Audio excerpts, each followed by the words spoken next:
Alors, vous pouvez ouvrir votre Bible dans 1 Thessaloniciens, chapitre 4. Et nous allons reprendre ce texte qui va nous permettre de continuer puisque nous avions terminé sur 2 Thessaloniciens 2, 1 à 8, qui à vrai dire parle de l'enlèvement, mais celui-ci était le premier texte que nous avions étudié, donc on va simplement le relire. Et une précision, quand j'ai parlé de la destruction de Rome par Néron, c'était Titus. Donc je veux tout de suite, je m'en suis rendu compte aujourd'hui, je me suis réentendu. Donc voilà, juste une précision pour que personne ne soit confus. Vous avez trouvé chapitre 4, verset 13. Nous ne voulons pas, frères, que vous soyez dans l'ignorance au sujet de ceux qui dorment. Ceux qui dorment sont ceux qui sont morts, afin que vous ne vous attristiez pas comme les autres qui n'ont pas d'espérance. Quels sont ceux qui n'ont pas d'espérance? Eh bien, ceux qui sont dans l'ignorance et aussi ceux qui ne sont pas en Christ. En effet, si nous croyons que Jésus est mort et qu'il est ressuscité, nous croyons aussi que Dieu ramènera par Jésus avec lui ceux qui se sont endormis. Voici en effet ce que nous vous déclarons d'après une parole du Seigneur. Nous les vivants, restez pour l'avènement du Seigneur, nous ne devancerons pas ceux qui se sont endormis, car le Seigneur lui-même a un signal donné, à la voix d'un archange, au son de la trompette de Dieu, descendra du ciel, et les morts en Christ ressusciteront en premier lieu. Ensuite, nous les vivants, qui seront restés, nous serons enlevés ensemble avec eux dans les nuées, à la rencontre du Seigneur dans les airs, et ainsi nous serons toujours avec le Seigneur. Bien, donc nous avons pu situer cet épisode de l'enlèvement. Cet enlèvement-là marque la fin d'une dispensation, c'est-à-dire d'une période de temps. Il marque la fin de la dispensation de l'Église, encore appelée la dispensation de la grâce. Nous avons vu ensemble dans Hébreux chapitre 1, verset 1, que Dieu a parlé de différentes manières et à plusieurs reprises. Dieu a parlé non pas seulement une fois, non pas deux fois, mais plusieurs fois. Et en plus, il s'est exprimé de manière différente. Et dans ces différentes manières, il a parlé. D'accord ? Il a parlé, on a vu qu'il a parlé par l'Alliance, on a vu qu'il a parlé par Noé le prédicateur de justice, il a également parlé par le Fils, aujourd'hui il parle par l'Église, et donc ces différentes périodes ont différents noms, et celle dans laquelle nous sommes se trouve celle de l'Église, qui est caractérisée par l'enlèvement de l'Église, dont il est question ici.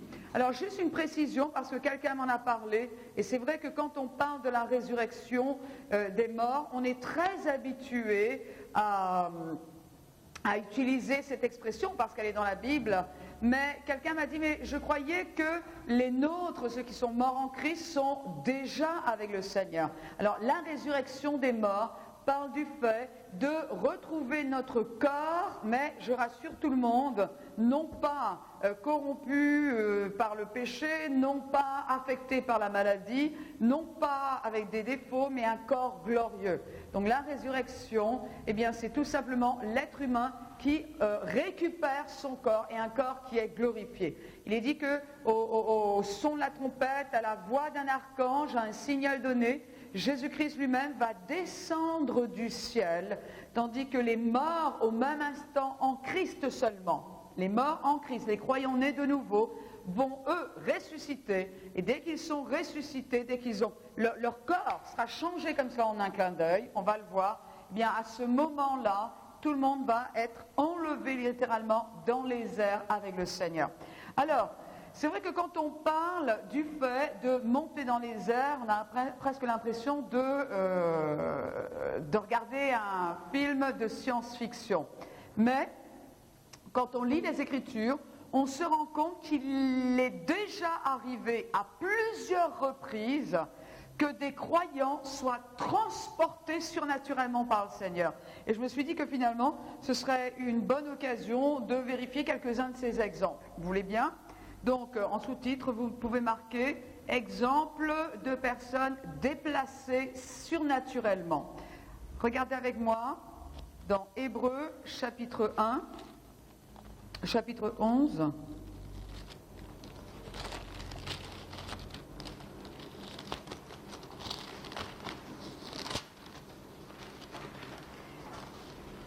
Il est dit, c'est par la foi qu'Enoch fut enlevé. Voilà, on a encore ici ce mot, et ce mot, dans ma note, dans la marge, veut dire aussi bien transporté. Hébreux 11, 5. Donc c'est par la foi qu'Enoch fut enlevé, de sorte qu'il ne vit pas la mort et qu'on ne le trouva plus parce que Dieu l'avait enlevé.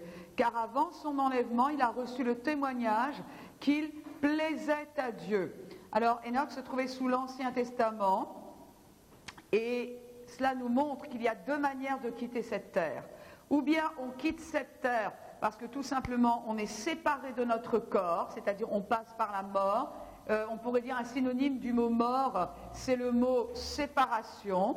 Donc quelqu'un qui est séparé d'avec son corps, soit parce que tout simplement son corps est trop usé à cause de l'âge, ou alors son corps a été dévasté par la maladie, ou son corps a subi un choc violent comme d'un accident, eh bien la personne va partir de son corps va tout simplement cesser de fonctionner. Et la personne va partir avec le Seigneur si elle est née de nouveau et va partir dans un lieu en attendant le jugement dernier si cette personne quitte son corps sans la vie éternelle. Mais il y a une deuxième manière de quitter cette terre, c'est tout simplement d'être enlevé. Et ceux qui sont enlevés ne passent pas par la séparation d'avec le corps, puisque le corps est changé pendant qu'il est enlevé. Regardez encore dans 2 Rois, on va voir l'exemple d'Élie.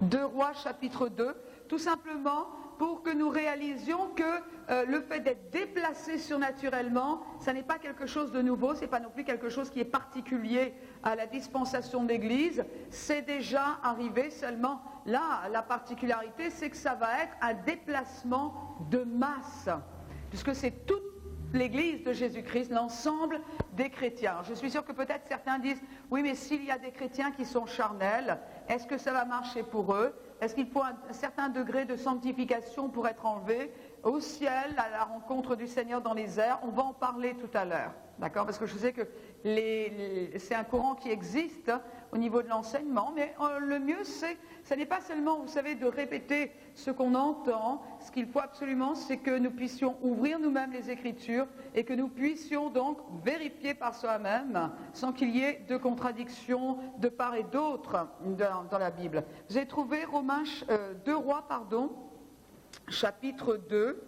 Alors ici, Élie a à ses côtés un fils spirituel, Élisée, et Élie est pratiquement arrivé à la fin de son ministère et il a formé Élisée, donc la relève est garantie. Et regardez verset 11. Comme il continuait à marcher en parlant, voici qu'un char de feu et que des chevaux de feu les séparèrent l'un de l'autre. Alors Élie monta au ciel dans un tourbillon. Imaginez que vous parliez avec quelqu'un à Menton, vous vous promenez dans la rue avec quelqu'un et tout d'un coup, ça n'est pas une Ferrari qui passe entre vous deux, hein. On voit ici un char de feu et des chevaux de feu. Et ils passent, et au même moment où ils ont fini de passer, il y a un des deux qui monte au ciel dans un tourbillon. Alors on regarde encore verset 12, Élie regardait et criait « Mon père, char d'Israël et sa cavalerie », puis il ne le vit plus. Saisissant alors ses vêtements, il les déchira en 2 morceaux et ramassa le manteau qu'Élie avait laissé tomber. Regardez le verset 16. Non seulement il y avait Élisée qui se promenait avec Élie, donc Élie est emporté au ciel et il laisse tomber son manteau qui représente l'onction. Et Élisée avait demandé une double portion d'onction, et c'est exactement ce qu'il a eu. Verset 15, on voit qu'il y a les fils du prophète qui sont là, on va le lire d'ailleurs. Les fils des prophètes qui étaient vis-à-vis à Jéricho le virent et dirent, l'esprit d'Élie repose sur Élisée, parce qu'ils viennent de voir qu'Élisée vient de faire un miracle qu'Élie avait fait. Ils allèrent à sa rencontre et se prosternèrent contre terre devant lui. Ils lui dirent, voici, il y a parmi tes serviteurs 50 vaillants hommes. Qu'ils aillent donc chercher ton serviteur. Peut-être que l'Esprit de l'Éternel l'a emporté et l'a jeté sur quelque montagne ou dans quelque vallée. Et il répondit, ne les envoyez pas. Mais ils le pressèrent avec insistance. Il dit alors, envoyez-les. Ils envoyèrent les 50 hommes qui cherchèrent Élie pendant 3 jours et ne le trouvèrent pas. Ils revinrent vers lui qui était resté à Jéricho et il leur dit, ne vous avais-je pas dit, n'y allez pas. Donc Élie est monté au ciel dans un tourbillon et il y a eu ces chars de feu et les chevaux de feu. Et Élisée se retrouve avec cette double portion d'onction. Il fait un miracle, il y a des prophètes qui arrivent et qui disent, mais tu sais, peut-être que ton maître a été transporté, c'est-à-dire déplacé surnaturellement, par l'Esprit de Dieu, et l'Esprit de Dieu l'a amené sur une autre montagne. Donc cela me dit que ce n'était pas la première fois qu'Élie était déplacé surnaturellement, parce que les prophètes de l'Ancien Testament ont eu le réflexe de dire à Élisée, mais tu sais, peut-être que l'Esprit de Dieu l'a emporté, l'a jeté sur quelques montagnes. Ça n'est pas quelque chose que l'on peut imaginer si on n'a jamais eu affaire à cela. Vous voulez regarder avec moi ? Dans 1 Roi, chapitre 18. 1 Roi, chapitre 18.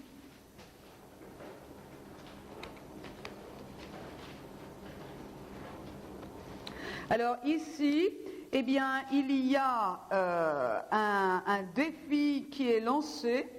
Achab est à la recherche d'Élie le prophète, et Achab envoie un de ses serviteurs qui s'appelle Abdias, et il dit, va me chercher Élie. Et effectivement, il va vers Élie, et il a peur qu'Élie soit déplacé. Regardez ce qu'il est dit, verset 11, et maintenant, toi tu dis, va dire à ton serviteur, voici Élie. C'est-à-dire, Élie dit, eh bien, va répéter que je suis ici. Puis, lorsque je t'aurai quitté, l'Esprit de l'Éternel te transportera je ne sais où. J'irai faire mon rapport à Achab, qui ne te trouvera pas et qui me tuera. Cependant, ton serviteur craint l'Éternel depuis sa jeunesse. C'est-à-dire qu'il dit, si je vais dire au roi que tu es là, et toi, pendant ce temps, l'Esprit de l'Éternel vient et te transporte ailleurs, c'est moi qui vais prendre parce que j'aurai l'air d'un menteur. Pourquoi est-ce que le serviteur Abdias dit ça ? Parce qu'apparemment, ça s'était déjà produit. Voilà, tout simplement. Donc on comprend pourquoi maintenant les prophètes ont eu cette réaction de dire, mais peut-être qu'Élie n'a pas été transporté au ciel, mais peut-être que l'Esprit de Dieu l'a déplacé sur une montagne ou dans une vallée, parce que c'était déjà arrivé. Regardez encore dans Jean chapitre 20, maintenant on va voir avec Jésus que lui aussi se déplaçait surnaturellement. Ce que je veux vraiment que nous comprenions, c'est que bien sûr l'enlèvement de l'Église est particulier parce qu'il concerne une catégorie bien précise de personnes, les personnes nées de nouveau, et aussi parce que c'est un nombre important de personnes qui vont être déplacées, mais ça n'est pas un événement qui est nouveau. Regardez dans Jean chapitre 20,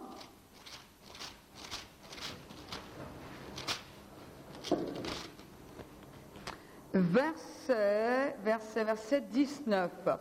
Le soir de ce jour, qui était le premier de la semaine, les portes du lieu où se trouvaient les disciples étaient fermées.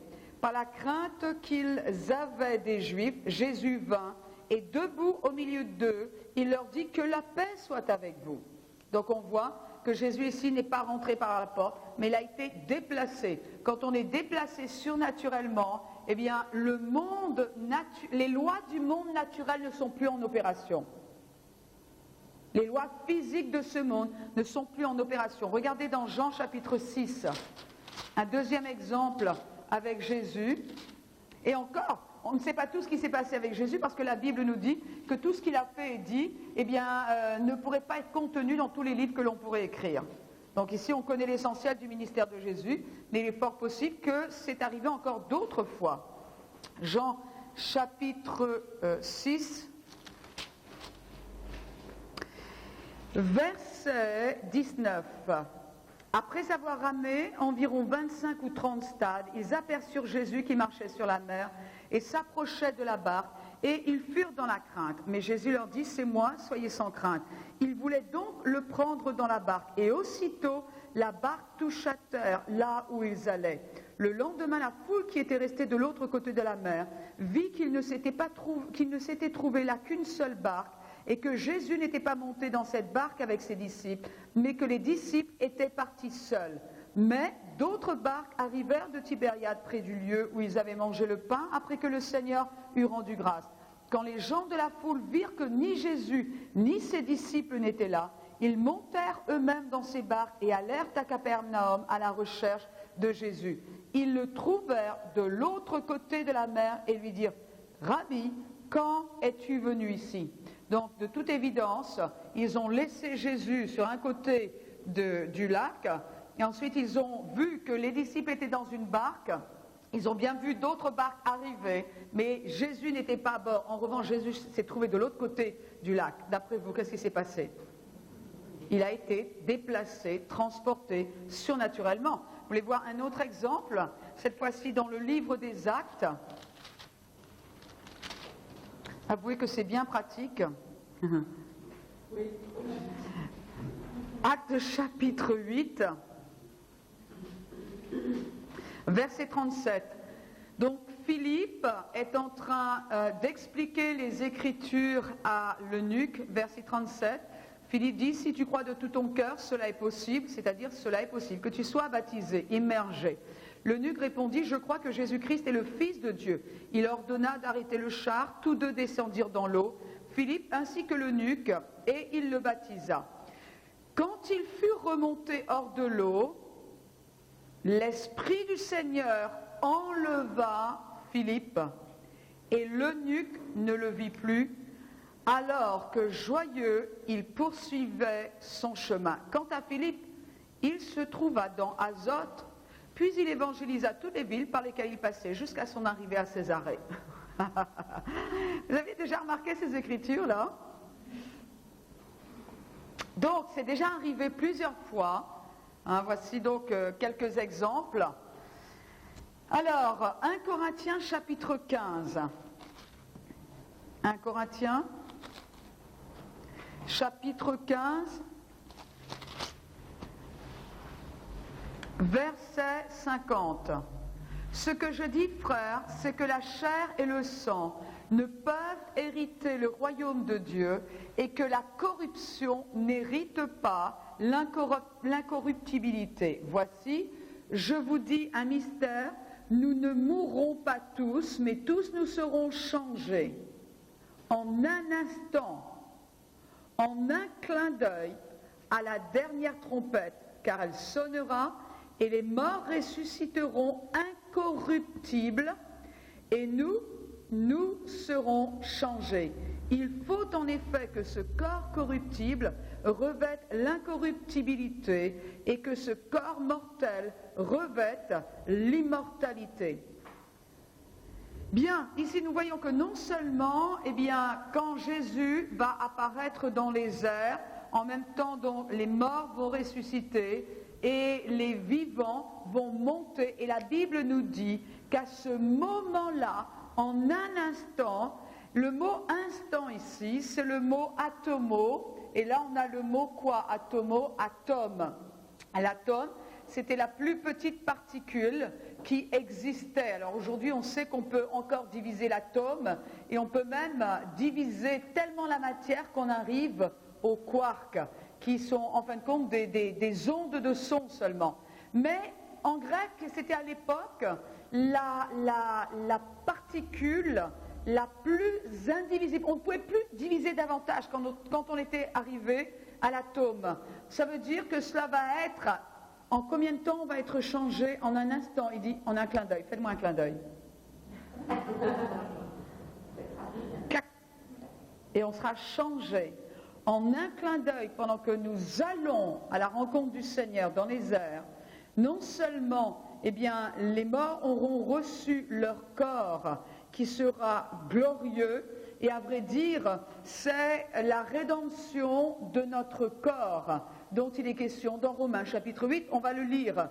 Mais ici, c'est quelque chose qui va être extraordinaire, non? Regardez dans Romains, on va voir cela. Parce qu'il est impossible que notre corps qui a été touché par ce qui est corruptible puisse entrer dans le royaume de Dieu et hériter l'incorruptibilité, ça n'est pas possible. Et en même temps, la Bible nous dit que notre corps va revêtir l'immortalité. Alors, en ce qui concerne l'esprit du croyant, ce croyant est né de nouveau, c'est-à-dire qu'il a déjà en lui la vie éternelle et il est déjà parfait, il a la nature de Dieu en lui. En ce qui concerne nos pensées et notre âme, nous sommes sans cesse en train de renouveler nos pensées, nous sommes sans cesse en train de laisser nos émotions et notre intelligence affectées par la parole de Dieu, donc nous sommes transformés petit à petit et il ne reste plus que notre corps qui lui doit encore être affecté par la vie éternelle. Ce jour-là, le jour de l'enlèvement, la mort sera mise sous les pieds. Regardez dans Romains chapitre 8.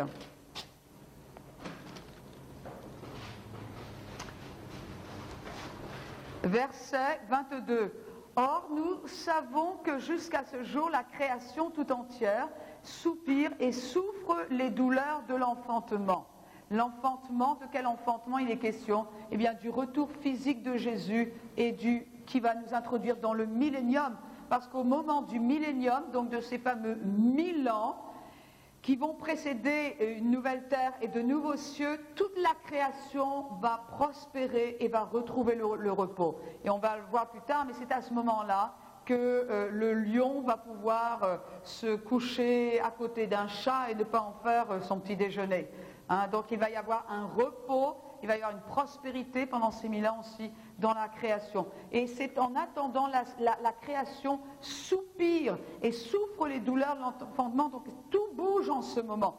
Mais après il est dit, verset 23, bien plus, ce n'est pas seulement que la création qui soupire après donc une autre façon de vivre, c'est nous aussi, nous qui avons reçu les prémices de l'Esprit, nous aussi nous soupirons en nous-mêmes en attendant l'adoption, la rédemption de notre corps. C'est la seule chose qui nous manque, c'est la rédemption de notre corps que nous allons expérimenter lorsque nous allons aller à la rencontre du Seigneur dans les airs. Regardez dans Philippiens, chapitre 3. Philippiens, chapitre 3, verset 20. Pour nous, notre cité est dans les cieux. De là, nous attendons comme sauveur le Seigneur Jésus-Christ qui transformera notre corps humilié. Pourquoi est-ce que notre corps a été humilié? Parce qu'il a été affecté par le péché, parce qu'il a connu la maladie, parce qu'il est né dans la faiblesse, en le rendant semblable à son corps glorieux. C'est-à-dire que Jésus est ressuscité des morts, donc pendant que Jésus était le corps était sur la croix, Jésus a quitté son corps, Jésus, la Bible nous dit, est allé en enfer 3 jours, 3 nuits, et le 3e jour, il est ressuscité, c'est-à-dire il a en quelque sorte réintégré son corps, et son corps était glorieux. C'est notre prototype. Nous avons un prototype. Jésus-Christ est celui qui a déjà, en quelque sorte, ouvert la voie pour nous tous. Il est dit, pour nous, notre cité est dans les cieux. De là, d'où? Des cieux. Nous attendons, vous voyez, des cieux, nous attendons notre Sauveur, le Seigneur Jésus-Christ. Pourquoi? Parce que c'est de là qu'il va apparaître. Gloire à Dieu de ce que notre Seigneur n'est pas en bas. Notre Seigneur, on peut lever les yeux et à n'importe quel moment s'attendre à le voir revenir d'en haut. Qui transformera notre corps humilié en le rendant semblable à son corps glorieux par le pouvoir efficace qu'il a de s'assujettir toutes choses. Alors, il faut aussi savoir dans 1 Corinthiens chapitre 15.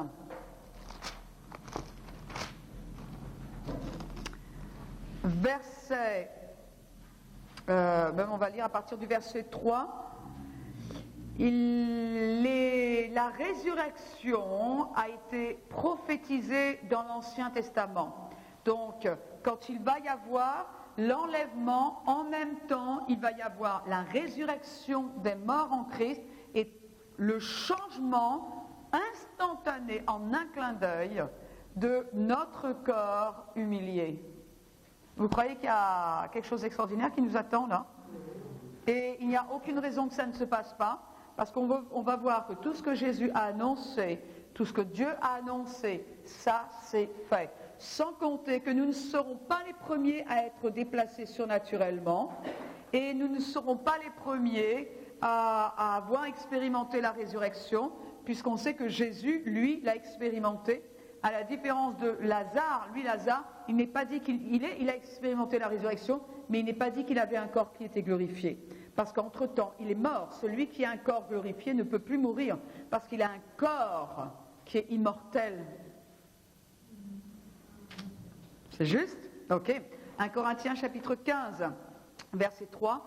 « Je vous ai transmis avant tout ce que j'avais aussi reçu. Christ est mort pour nos péchés, selon les Écritures. Il a été enseveli, il est ressuscité le 3e jour, selon les Écritures. » Donc, selon les Écritures, il devait y avoir la résurrection. Alors, quelles sont ces Écritures? On va lire quelques-unes à titre indicatif. Ou plutôt, je vais vous les donner, parce que sinon, je crois que ce n'est qu'à la fin de l'année prochaine qu'on aura fini notre étude. Et vous pourrez les lire chez vous, d'accord? Donc, ce sont des Écritures qui annonce la résurrection. Psaume 16, versets 9 à 10. Psaume 71, versets 20 à 21. Job 19, versets 25 à 27. Ésaïe 26, verset 19. Daniel 12, versets 1 et 2. Donc je répète, Psaume 16, versets 9 à 10, Psaume 71, versets 20 à 21, Job 19, versets 25 à 27, Ésaïe 26, verset 19, Daniel 12, 1 à 2. Si vous n'aviez pas tout pris, éventuellement vous venez me voir à la fin et je vous redonnerai ces versets. Il faut aussi savoir qu'il y a eu des types dans l'Ancien Testament qui ont annoncé la résurrection. Un des premiers types, eh bien, c'est tout simplement Joseph, qui lui est resté dans le puits et ensuite il en est sorti. Un autre type, c'est tout simplement aussi Isaac. Isaac qui a fait un voyage de 3 jours et au bout de 3 jours, il est revenu. Alors on pourrait dire, oui, mais Isaac n'est pas mort. Non, Isaac n'est pas mort, mais pour Abraham, il était mort. C'est ce qui fait d'Isaac un type de Jésus-Christ. C'est que Abraham, à partir du moment qu'il a pris son fils et il lui a fait porter le bois jusqu'au lieu du sacrifice, il a considéré à ses yeux, mon fils est mort. Je sais qu'il va revenir à la vie, je ne sais pas comment, mais en ce qui me concerne, mon fils est mort. Donc c'était un type. Et puis on peut aussi trouver un troisième type qui est assez connu, c'est celui de Jonas, qui a passé donc autant de temps dans le ventre de ce grand poisson. Personne ne sait si c'est une baleine ou quoi, mais c'était un poisson suffisamment grand pour avaler des êtres humains. Donc on voit que la résurrection est quand même largement annoncée dans les Écritures. Et ça, c'est droit devant nous. Non seulement nous allons retrouver nos bien-aimés qui sont morts dans le Seigneur, mais en plus, eh bien, s'il y a certains membres de notre famille qui devaient nous quitter avant que Jésus ne revienne, eh bien la Bible dit que l'on ne s'affligera pas comme ceux qui n'ont point d'espérance. Pourquoi? Parce que nous sommes garantis de les retrouver. Une des raisons, c'est parce qu'ils sont là où nous irons. mais en plus parce qu'ils vont aussi retrouver leur corps, et tout comme on a pu reconnaître Jésus, une fois qu'il avait un corps glorifié, eh bien nous pourrons nous reconnaître. Alors bon, c'est vrai que c'est tentant de prêcher sur ce sujet-là, mais je ne vais pas le faire. On va continuer avec l'enlèvement. Alors, je vais juste vous donner des références que vous pourrez aussi vérifier chez vous, mais après l'enlèvement de l'Église, il va y avoir encore d'autres enlèvements. Par exemple, dans Apocalypse chapitre 12, verset 5, il est question de l'enfant qui va être enlevé. Il est question d'une grande multitude de saints aussi pendant la tribulation. Apocalypse chapitre 6, versets 9 à 11. Apocalypse chapitre 7, versets 9 à 17. Et là notamment le verset 14. Et Apocalypse chapitre 15, versets 2 à 4. Donc Apocalypse 6, 9 à 11. 7, 9 à 17. Et 15, 2 à 4. Et il y a aussi les fameux 2 témoins pendant cette période de tribulation qui vont être enlevés, emportés, déplacés surnaturellement. Apocalypse chapitre 11, versets 3 à 13. Alors maintenant, les qualificatifs. Que faut-il pour être enlevé par le Seigneur? Parce que il y a un passage qui quelquefois trouble dans Éphésiens chapitre 5, verset 21. Il dit « Soumettez-vous donc les uns aux autres dans la crainte de Christ, femmes, soyez soumises, chacune à votre mari comme au Seigneur. » Éphésiens chapitre 5, verset 21. Je vais un peu trop vite là? Je vais essayer de ralentir, hein. Il y a tellement à couvrir que je me dis, si on n'avance pas un peu, je vous dis, on aura jusqu'à Noël l'année prochaine. Hein. Verset Éphésiens chapitre 5, versets 21, 22, 23 maintenant. Car le mari est le chef de la femme, comme Christ est le chef de l'Église, qui est son corps, et dont il est le sauveur, comme l'Église se soumet au Christ, que les femmes se soumettent en tout chacune à son mari. Marie, aimez chacun votre femme comme le Christ a aimé l'Église et s'est livré lui-même pour elle. Alors voilà ce qui, quelquefois, semble compliquer la tâche. Afin de la sanctifier, qui? L'Église, après l'avoir purifiée par l'eau et la parole, pour faire paraître devant lui cette Église glorieuse, sans tache, ni ride, ni rien de semblable, mais sainte et sans défaut. Donc quand on lit ce passage, on pourrait dire, eh bien, le Seigneur va nous faire paraître devant son Père, nous, c'est-à-dire l'ensemble des chrétiens nés de nouveau, et il va nous faire paraître devant son Père, il est dit ici, sans tache, c'est-à-dire sans péché, sans ride, qui n'a pas vieilli, qui est toujours aussi fraîche, ni rien de semblable, mais sainte et sans défaut. Et là, on se dit, on observe notre vie, on sait ce qu'on pense, et on se dit, est-ce que je vais faire partie du lot de ceux qui vont être enlevés? Qui ici? Je ne parle pas dans le cœur, hein. Dans le cœur, dans notre esprit, on est exactement, on est saint parce qu'on est sanctifié. Hein.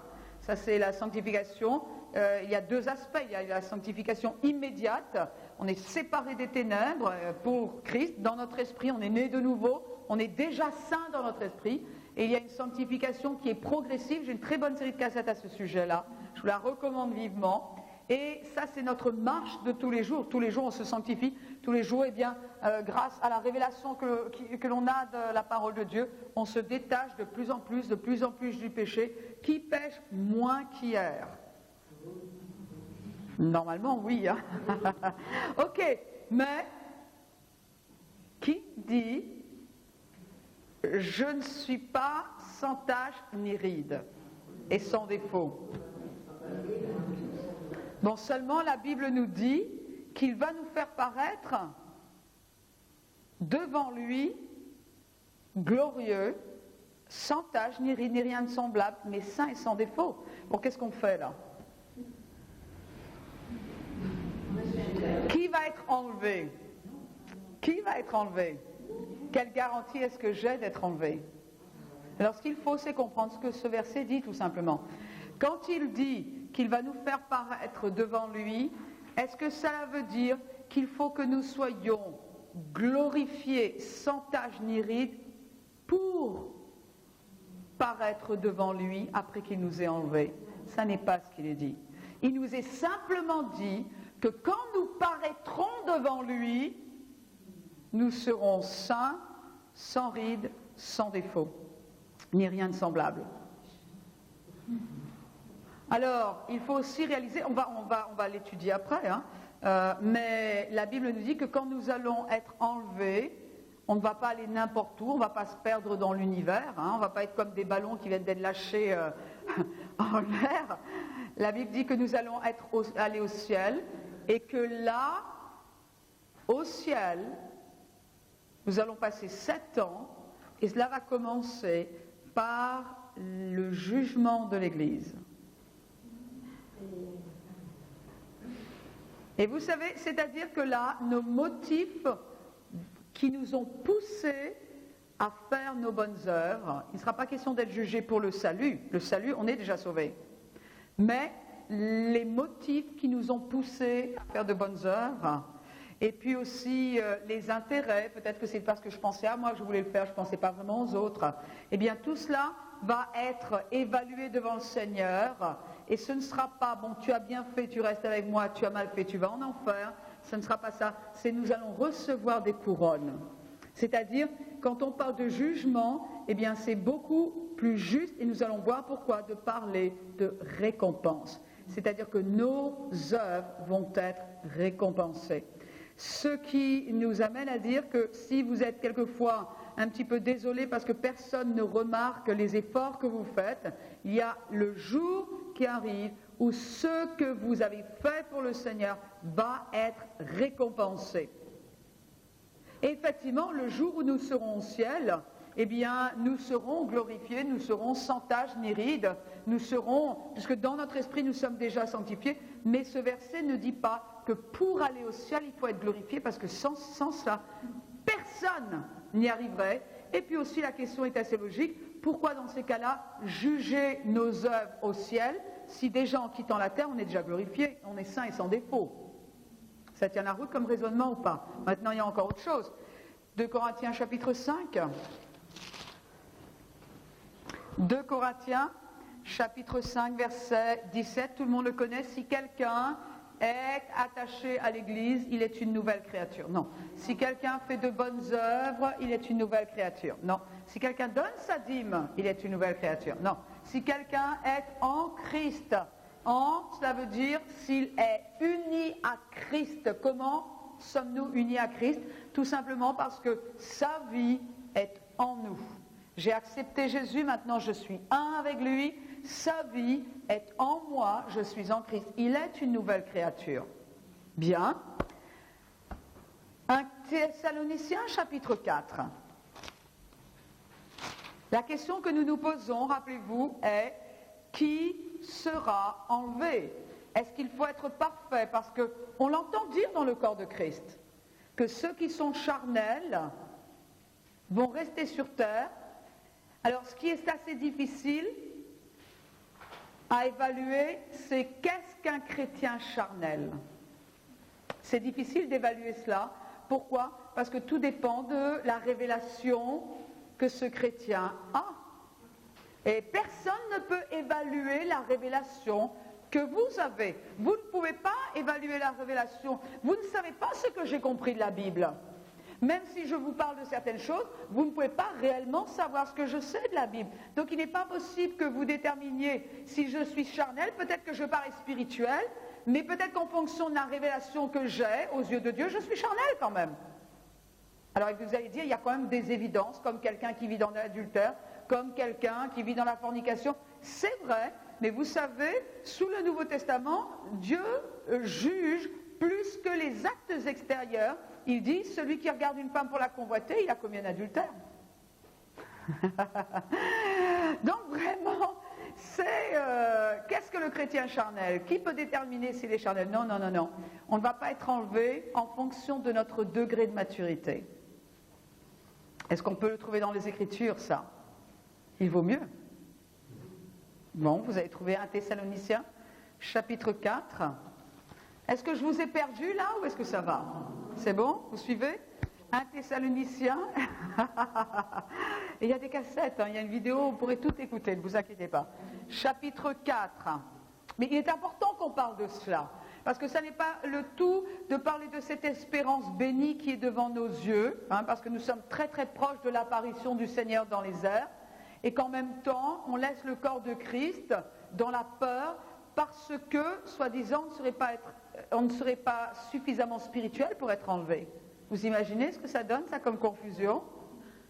Moi, si j'ai une espérance qui est bénie, il faut qu'elle soit fondée sur les Écritures, et il faut que ce soit une espérance qui soit réelle, pour que la Bible nous dit qu'il y a vraiment une couronne pour ceux qui se sont réjouis de son avènement. 1 Thessaloniciens, chapitre 4, verset 16.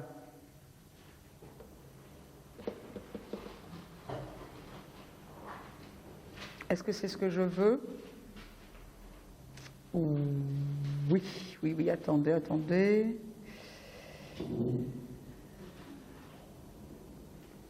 Verset 16. Car le Seigneur lui-même a un signal donné à la voix d'un archange, au son de la trompette de Dieu descendra du ciel, et les morts en Christ ressusciteront en premier lieu.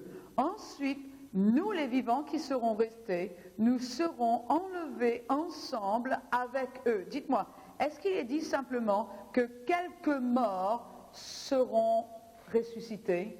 Non. Est-ce qu'il est dit que ce sont seulement les morts spirituels qui seront ressuscités? Non, il n'y a pas de sélection dans la résurrection, non? Il n'est pas dit les morts charnels vont rester en bas, et les morts qui sont spirituels, ceux qui ont mené une vie spirituelle, eux, ils vont... Non! Donc si tous les morts ressuscitent, tous les vivants seront enlevés. Ça a du sens ou ça n'en a pas? Ça n'en a plus. Bon. Mais c'est vrai, c'est vrai. Ok, on va continuer. Quelle est la question qu'on se pose? Ben, c'est simple. Qui sera enlevé? Est-ce que c'est celui qui est spirituel? Est-ce que c'est celui qui est charnel? Ou est-ce que ce sont tous ceux qui sont en Christ? Ben, d'après ce verset, c'est tous ceux qui seront en Christ. On continue. 1 Corinthiens chapitre 15. Alors, on a déjà lu ce verset, mais vous savez, on peut voir plusieurs choses dans un seul verset. 1 Corinthiens chapitre 15, verset 51. Voici, je vous dis un mystère, nous ne mourrons pas tous, mais... Qu'est-ce que vous avez après? Mais quoi? Il y a une personne qui a lu le verset là. Nous ne mourrons pas tous, mais tous nous serons changés. Il n'est pas dit que ce sont les spirituels qui vont être changés seulement. Il est dit tous ceux qui sont en Christ. Est-ce que c'est clair dans les Écritures?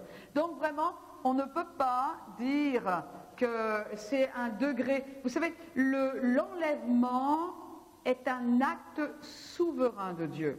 C'est-à-dire que ma foi n'ajoute rien à cela.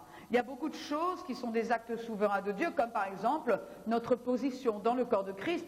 Moi, je n'ai pas choisi d'être pasteur. Dieu ne m'a pas donné mon avis, je pourrais refuser, mais ma part dans le corps de Christ, ce que j'ai à faire dans le corps de Christ, Dieu a décidé, Marie-Hélène Moulin va être pasteur dans sa génération. Point la ligne. Ça, c'est l'acte souverain de Dieu.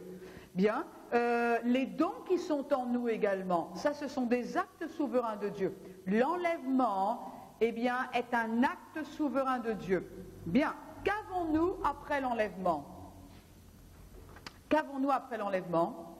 La tribulation, une autre dispensation qui va durer 7 ans et qui s'appelle la tribulation, pendant laquelle on va voir les jugements de Dieu. La tribulation va être une période terrible. La Bible nous dit que les gens vont connaître des jours comme il n'y en aura jamais eu. Et on va comprendre pourquoi. Alors je sais que si je vous le dis maintenant, eh bien ça ne va peut-être pas résonner autant dans vos cœurs, mais en revoyant cet enseignement, vous allez vous en rappeler.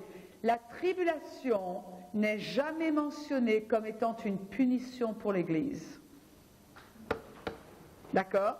Or, si on me dit, eh bien, seuls ceux qui sont spirituels sont enlevés, ça veut dire que ceux qui sont charnels, eux, sont châtiés, parce qu'ils passent par la tribulation. Mais ça n'est pas ce qu'il est dit. La récompense, et ça vous pouvez marquer cette belle phrase, la récompense pour un chrétien n'est pas d'être enlevé, mais d'être couronné.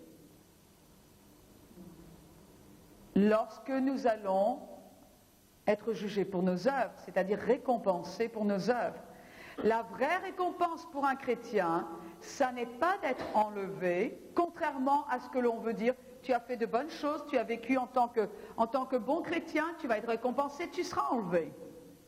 Mais ce n'est pas ça la récompense pour le chrétien, c'est le fait qu'ils reçoivent ces couronnes et qu'ensuite la Bible dit nous allons les jeter aux pieds de notre Seigneur et lui donner gloire avec ces couronnes que nous aurons reçues. Donc, pour l'enlèvement, Christ vient pour les saints. Lors de la seconde venue physique de Jésus, il vient avec les saints. Même si ça ne résonne pas, ça non plus vraiment, vous pouvez le marquer parce que vous allez le réaliser plus tard au fur et à mesure que notre étude progresse. Lors de l'enlèvement, Christ vient pour les saints, pour son Église. Lors de son retour physique sur terre, à la fin de la tribulation, il revient avec les saints. Alors, l'enlèvement, pour quelle raison ? Pourquoi l'Église sera-t-elle enlevée ? Pourquoi sera-t-elle déplacée surnaturellement ? D'abord parce que Jésus veut recevoir les saints avec lui-même et les présenter au Père. Là, je vais vous donner des références. Jean chapitre 14, versets 1 à 3. Éphésiens chapitre 5, verset 27. 2 Thessaloniciens chapitre 2, verset 1. Et chapitre 4, versets 13 à 17. Et là, je me demande si ce n'est pas 1 Thessaloniciens, chapitre 4, versets 13 à 17. Donc d'abord, pour recevoir son Église, et pour l'avoir avec lui-même, et pour la présenter au Père. Deuxièmement, pour que les morts en Christ ressuscitent.